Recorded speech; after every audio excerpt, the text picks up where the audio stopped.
Jésus-Christ, comme toujours, pour nous est le moule dans lequel nous voulons être coulés pour être conformes à lui. Alléluia. Il est le moule dans lequel nous voulons être coulés pour être conformes à lui. Et c'est par sa parole. C'est par sa parole, c'est l'Esprit de Dieu qui va nous couler dans ce moule-là. Bien-aimé, Jésus-Christ de Nazareth est le modèle parfait de l'être humain que le Seigneur, que Dieu avait à l'esprit lorsqu'il créait l'homme. C'était le modèle. Gloire à Jésus. Que Dieu avait à l'esprit quand il créait l'homme. Jésus-Christ de Nazareth. Jésus-Christ est le modèle parfait d'intégrité, d'amour, de puissance, de gloire, d'excellence, de souveraineté et de domination. Gloire à Jésus. Alléluia. Il est le modèle parfait de domination. Vous savez que quand Dieu avait créé l'homme, pourquoi dans Genèse 1, 28, il a donné la domination à l'homme. Il dit dominer sur les poissons de la mer, sur tout ce qui se met sur la terre. Mais la seule personne qui a manifesté cette domination sur la création, c'est Jésus-Christ de Nazareth. Alléluia. Jésus-Christ a manifesté la domination sur la tempête, sur les animaux, sur les esprits méchants, avec puissance et autorité. Gloire à Jésus. Et il est le modèle parfait.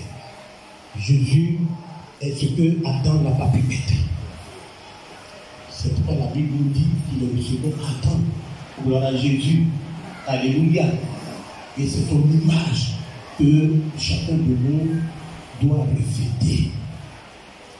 L'image que nous avions au départ, que Dieu nous avait donnée, endommagée par le péché, mais rétablie par Jésus-Christ de Nazareth. Alléluia.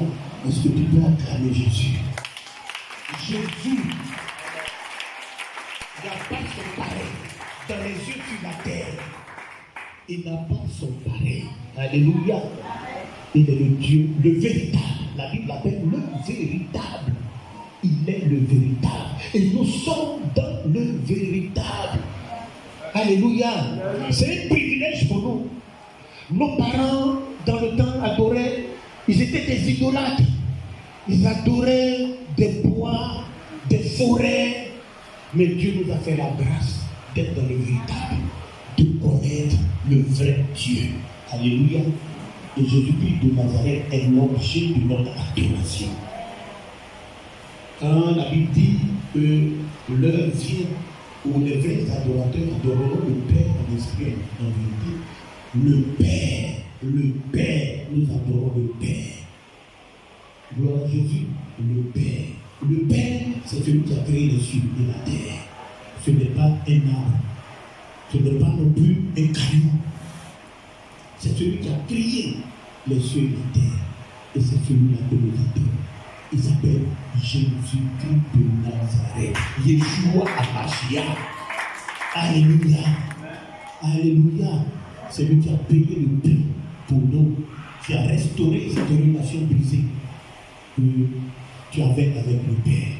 Alléluia. Il est tout pour nous. Gloire à Jésus. Et ce matin, nous voulons célébrer son nom, bénir son nom et écouter sa parole. Parce que c'est sa parole qui nous transforme, c'est sa parole qui nous donne de refléter son image. Gloire à Jésus. Bien-aimé, ce n'est pas le monde qui nous a créés, c'est Jésus-Christ qui nous a créés. C'est pourquoi Paul pouvait dire, ne vous conformez pas, cessez de vous conformer aux habitudes de ce monde, à la manière de penser de ce monde, à la manière d'agir de ce monde. Parce que vous êtes dans ce monde, mais vous n'êtes pas du monde. Alléluia. Gloire à Jésus. Il faut que nos pensées changent. Et ce matin, Dieu veut nous parler dans ce sens-là. Alléluia. Nous allons parler de vivre en pensant dans une perspective éternelle. Alléluia. Vivre en pensant dans une perspective éternelle. C'est le thème de notre message ce matin. Alors, André, tu vas prendre le texte Luc 16, verset 1 à 9. Luc 16, verset 1 à 9.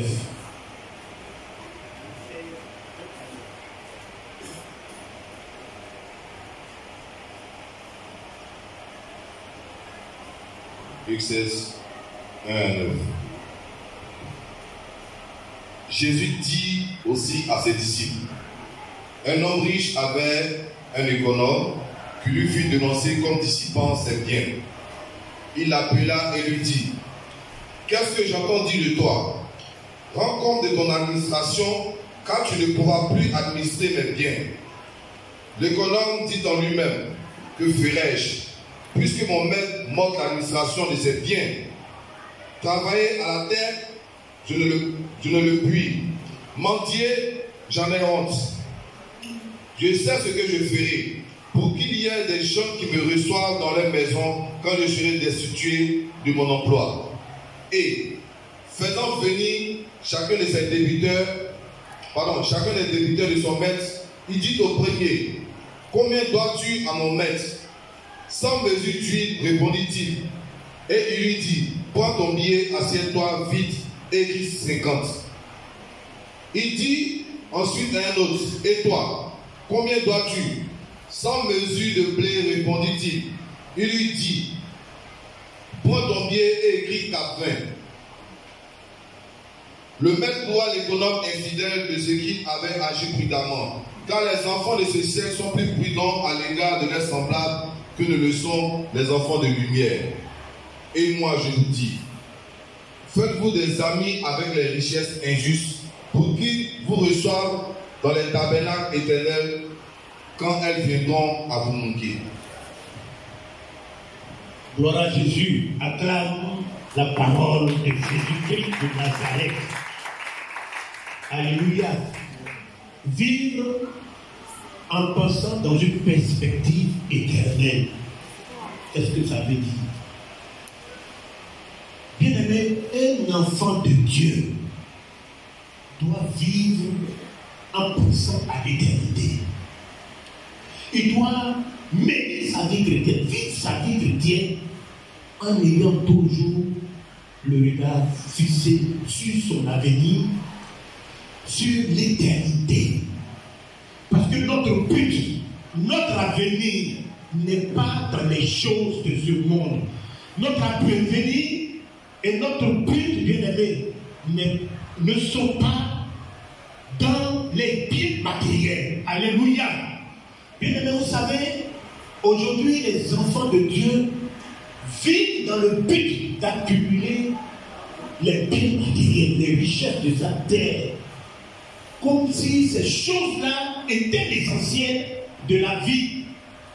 Leur désir d'acquérir les biens matériels, les richesses, est devenu leur objectif principal.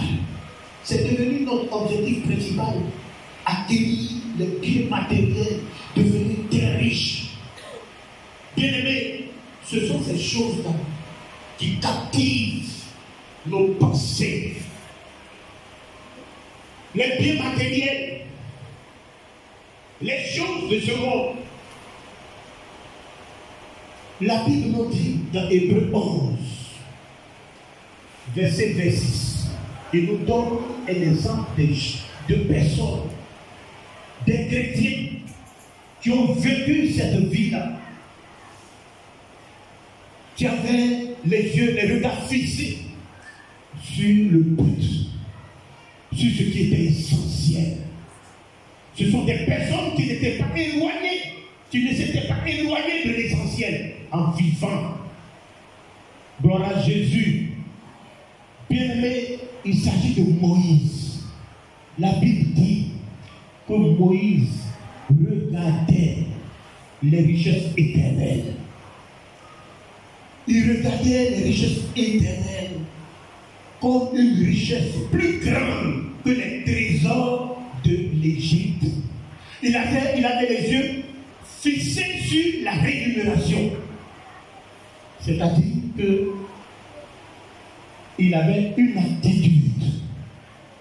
Il avait sur terre une attitude de pèlerin envers les choses, envers tout ce qui concerne les choses de la terre et de ce monde. Parce qu'il avait les yeux fixés sur la rémunération, sur une récompense future. Bien-aimés, nous aussi, en tant qu'enfants de Dieu, sur cette terre-là, nous vivons avec une attitude de pèlerin. De pèlerin envers tout ce qui concerne les choses de ce monde. Si nous voulons vivre une vie chrétienne authentique, si nous voulons vraiment ressembler à Christ, l'apôtre Paul nous dit dans Philippiens 3, versets 7 à 9, il dit, ces choses qui étaient pour moi des gains, je les ai regardées comme une perte. À cause de qui? À cause de Christ. Et même je regarde toutes choses comme une perte à cause de l'excellence de la connaissance de Christ, pour lequel j'ai renoncé à tout. Paul a sacrifié des gains présents pour une récompense future. Il n'avait pas les yeux fixés. Il ne mettait pas son avenir dans les choses de la terre. Il vivait sur la terre, mais il avait les yeux fixés sur son avenir. Alléluia. Gloire à Jésus. Il avait les yeux fixés. L'avenir d'un enfant de Dieu ne se trouve pas sur cette terre. Ne se trouve pas dans les biens matériels. Gloire à Jésus. Gloire à Jésus. Notre avenir. C'est pourquoi un enfant de Dieu doit être prévoyant. Il doit être prévoyant. Ça veut dire quoi? C'est-à-dire prendre des dispositions en vue de ce qui doit ou de ce qui peut nous arriver. Quand tu es prévoyant, nous donnons même des conseils à certaines personnes et nous leur disons, pense à demain. Ce que tu fais là, est-ce que tu as pensé à demain? Ça veut dire, est-ce que tu es prévoyant? Bien-aimé, je suis venu te dire, pense à demain. La vie que tu es en train de vivre, pense à demain. Est-ce que tu penses à ton avenir? Parce que ton avenir n'est pas sur cette terre. Tu es citoyen du royaume de Dieu. Et ton avenir n'est pas sur cette terre. Ton avenir n'est pas dans les choses de ce monde. Bien-aimé, c'est ce que Jésus essaie de nous dire dans cette parabole. Il nous dit qu'un homme riche avait un économe, c'est-à-dire quelqu'un qui gérait ses biens. Et des gens sont venus voir l'homme riche pour lui dire, ton gérant là, il est en train de gaspiller tes biens. Il gaspille tes biens. Et l'homme riche a appelé son gérant. Il dit, mais j'entends dire des choses de toi à ton sujet. J'apprends trop de choses de toi. Alors, viens me présenter les comptes de ta gestion. Viens me rendre compte de ton administration, de comment tu gères ce que je t'ai donné. Et la Bible dit que l'économe, il s'est dit, ben, parce que l'homme riche lui a dit, tu ne seras plus mon économe. Je vais t'arracher, je vais te retirer la gestion de mes biens. Donc, qu'est-ce que l'économe fait?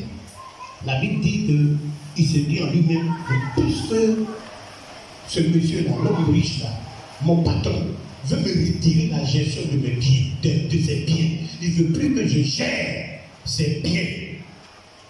Mais qu'est-ce que je vais devenir? S'il me retire ces biens-là, je ne vais plus travailler l'administration de ces biens. Je ne vais plus travailler. Je n'aurai plus quelque chose. Je ne pourrai plus pourvoir à mes besoins. Mais qu'est-ce que je vais devenir? Et tout de suite, il a une idée dans sa tête. Il dit, bon, moi, je ne suis pas fort pour travailler au champ. Je ne peux pas non plus mendier parce que j'ai honte. Si on me renvoie, je vais mendier. Je n'ai pas assez de force aussi pour aller au champ. Donc une idée lui vient en tête, il dit, bon, je sais ce que je vais faire. Et qu'est-ce qu'il va faire? Il va faire venir un à un tous ceux qui devaient quelque chose à son maître. Il les fait venir un à un. Et il dit au premier, toi tu dois combien à mon maître? Le premier lui dit, 100 tonneaux d'huile.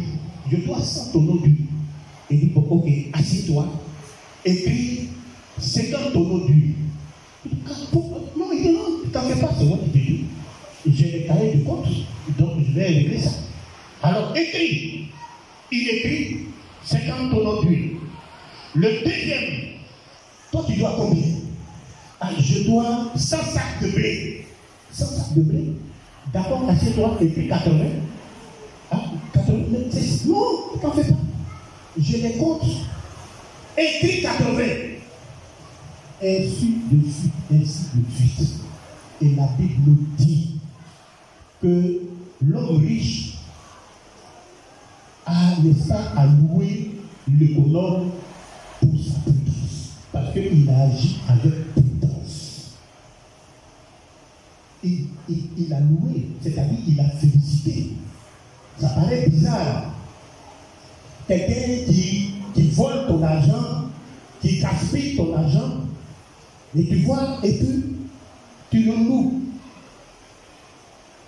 Et Jésus dit une leçon de cette histoire, et il dit, les enfants de ce monde-là, les enfants de ce siècle-là, ils sont plus prudents, ils sont plus habiles, ils sont plus prévoyants que ne le sont les enfants de lumière.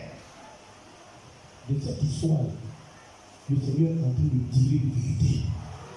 Il dit les enfants de ce monde, les enfants de ce siècle, ils sont plus prévoyants que ne le sont les enfants de lumière. C'est-à-dire, nous ne pas des enfants de lumière. Ils sont plus prévoyants. C'est-à-dire, quand ils vivent là, ils pensent au moins à leur avenir. Parce que l'économe n'a pas loué, l'homme riche plutôt n'a pas loué l'économe pour sa malhonnêteté. Ce que l'économe avait fait était injuste et déloyal. Mais la leçon que Jésus voulait que nous puissions comprendre, c'est que l'homme riche a loué l'économe pour sa prévoyance. Pour sa prévoyance. Pour avoir agi avec prudence. Pour avoir pensé à l'avenir et pour avoir pris des dispositions en conséquence. En conséquence. Pour dire quoi? Que les enfants de ce monde-là, quand il s'agit de leur avenir, ils le font à n'importe quel prix et de tout leur cœur. Ils pensent à leur avenir. Parce que leur avenir se trouve dans les biens matériels.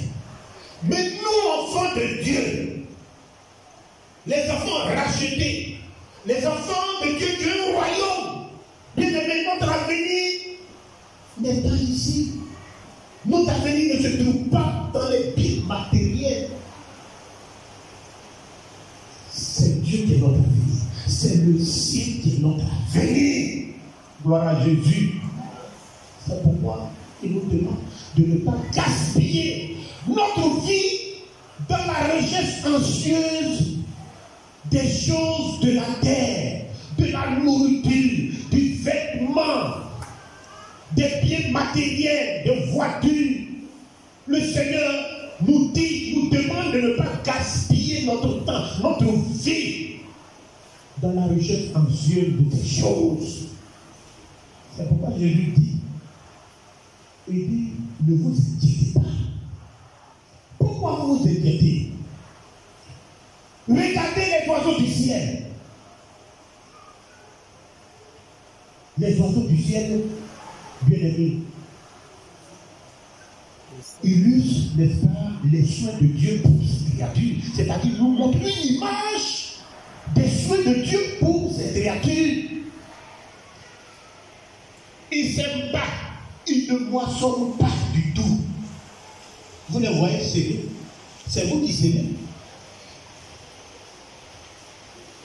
Et pourtant Dieu prend soin d'eux. Et Jésus pose la question. Il dit, vous là, est-ce que vous ne valez pas plus que, beaucoup plus que, vous n'avez pas plus de valeur que ces oiseaux-là? Bien aimé, moi j'ai plus de valeur qu'un oiseau, qu'un animal. Alléluia. Parce que quand Dieu a créé, dans la hiérarchie des êtres créés par Dieu, bien aimé, nous valons beaucoup plus que les oiseaux. Nous valons beaucoup plus que les oiseaux. Donc si Dieu prend soin des êtres inférieurs comme les oiseaux, sans leur participation, à combien plus forte raison prendra-t-il soin ou pourra pouvoir-t-il aux besoins de ceux qui sont le couronnement de sa création? Est-ce que tu m'entends? Qui sont le couronnement de sa création. Nous gaspillons notre vie dans les vêtements et nous disons, mais dans la nourriture, qu'est-ce que nous mangerons? De quoi nous serons vêtus? Et nous sommes à la recherche, toujours en train de courir à la poursuite de ces choses. Ça, c'est la nourriture. Pour nous donner encore plus d'assurance concernant le vêtement. Il dit, regardez les herbes des champs, les lys des champs. Ils ne travaillent pas. Ils ne sont pas des tisserands. Ils ne font pas des vêtements. Et pourtant, leur beauté surclasse les vêtements royaux de Salomon. Bien aimé, si Dieu révèle avec une telle magnificence l'herbe des champs, les fleurs sauvages qui vont flétrir dans peu de temps, qu'on utilise même pour faire du feu, pour faire des choses, à combien plus forte raison prendra-t-il soin de ceux qui l'adorent et le servent? Alors, pourquoi nous voulons faire de ces choses-là notre but principal? Pourquoi nous vivons et nous avons les yeux sur les choses matérielles? Nous courons, nous pensons que obtenir que plus nous avons des biens matériels, plus nous serons heureux. C'est comme ça que nous pensons. Les enfants de Dieu pensent que plus ils ont les biens matériels, plus ils seront heureux, ils seront en sécurité, ils auront de la valeur.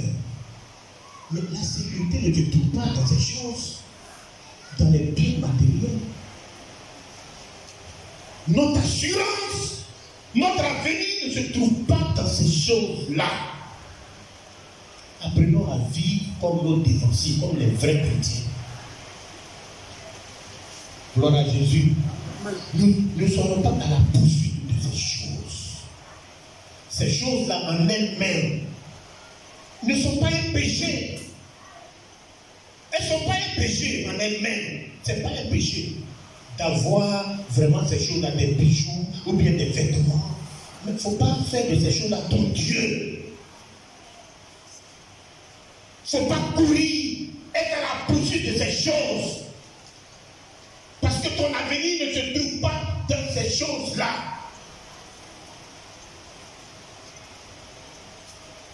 Je ne suis pas en train de te dire qu'il est inutile que tu travailles pour subvenir à tes besoins. C'est pas ce que je suis en train de te dire. Le travail est important. Il est indispensable. Le travail nous permet de pouvoir partiellement à nos besoins courants.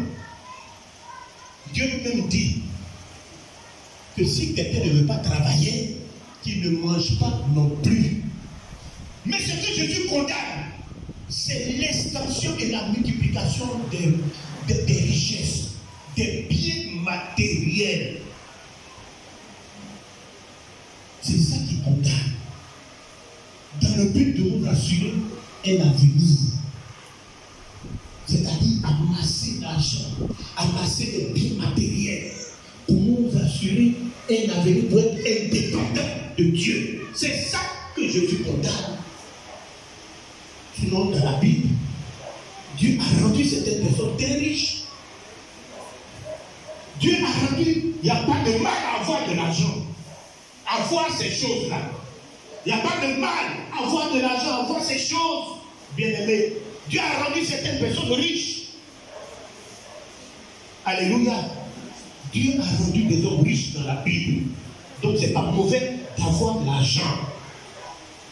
Alléluia. Est-ce qu'on peut rester tranquille et puis être attentionné? Mais Dieu, par sa parole, nous avertit de prendre garde de l'amour de l'argent, l'amour des biens matériels, des choses qui sont dans le monde. Parce qu'il dit n'aimez pas le monde, ni les choses qui sont dans le monde. Car celui qui aime le monde, l'amour de Dieu n'est pas en lui. N'aimez pas le monde. C'est Satan qui nous donne un mensonge, qui essaie de nous faire croire que l'argent fait le bonheur. Bien aimé, c'est un gros mensonge de Satan. L'argent ne fait pas le bonheur. Les statistiques nous montrent même d'ailleurs que les hommes, les gens qui sont riches ne sont pas heureux. Ils ne sont pas heureux. Ils dépensent des fortunes pour leur sécurité. Ils ont des problèmes avec la justice, avec les banquiers, avec les avocats. Les pauvres n'ont aucun de ces soucis-là. Ils ont l'argent, mais ils n'arrivent pas même à dormir. Donc l'argent ne fait pas le bonheur. Celui qui fait le bonheur, c'est Jésus-Christ de Nazareth. Jésus-Christ de Nazareth. Nous trouverons le vrai bonheur et la vraie sécurité que dans quelque chose qui nous dans une personne, dans quelque chose que personne ne pourra nous enlever. Dans notre relation avec Dieu, notre amour pour Dieu. Alléluia. On a demandé à un millionnaire combien faut-il d'argent pour être heureux. Combien faut-il d'argent? Il a répondu seulement un tout petit plus que ce que vous avez. Seulement un tout petit plus que ce que vous avez. C'est-à-dire, si tu as 100 000 francs, il faut que tu aies un petit plus. Si tu as 1 milliard, même tu ne seras jamais satisfait, bien-aimé. On n'a qu'à te donner 1 milliard, tu auras toujours besoin d'argent. Bien-aimé, nous voulons vivre une vie chrétienne authentique. Il ne faut pas se laisser distraire par ces choses. Même le travail dont je parle, c'est Dieu qui a institué le travail. Mais le travail peut te distraire de tes devoirs envers Dieu si tu n'y prends pas. Le travail. Beaucoup sont si affairés qu'ils n'ont même plus de temps pour Dieu. Est-ce qu'ils ont le temps pour Dieu? Ils sont toujours dans les affaires. Ils ne prient même pas même à la maison. Ils n'ont même pas le temps même de prier dans leur service. Ils sont toujours là.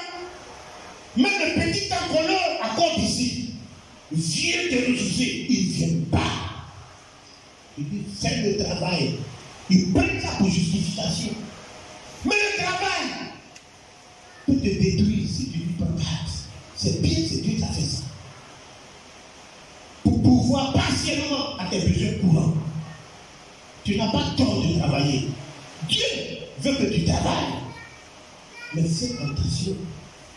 Fais attention. Parce que notre avenir, ce n'est pas les choses de la terre.